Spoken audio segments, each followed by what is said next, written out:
Isebe lezobulungisa nophuhliso lomgaqo siseko ngokubambisana ne-Ofisi yamalungelo oluntu yezizwe ezimanyeneyo, i-Constitution Hill kunye neKomishini yamalungelo oluntu yaseMzantsi Afrika namhlanje libhiyozele usuku lokutyikitywa komgaqo siseko waseMzantsi Afrika kunye nosuku lwamalungelo oluntu lamazwe ngamazwe. Esi sikhumbuzo sibanjelwe kwindawo edumileyo i-Constitution Hill eGoli, sihlonipha umhla we-10 kweyoMnga njengentsika echaza ubuwena bentando yesininzi yesizwe. Kube usuku oluyingqophamlando njengoba iNingizimu Afrika igubha iminyaka eyi-19 yomthethosisekelo nosuku lwamalungelo abantu.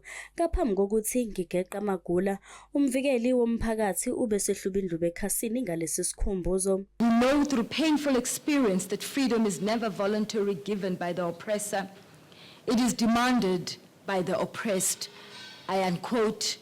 By so saying, I want to say to the Human Rights Commission, we stand by you as the public protector as you embark on a journey where you want your recommendations to be enforceable, because those who suppress human rights will not voluntarily ensure that these rights are being upheld, and therefore you should have the teeth to bite to enforce human rights and dignity in our country.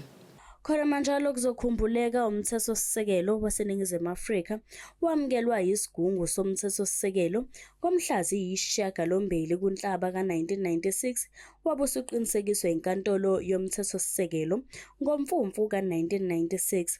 South Africa's constitution did not simply establish a democratic state. It laid the foundation for a society based on human dignity, equality, freedom, the rule of law, participatory governance, and social justice.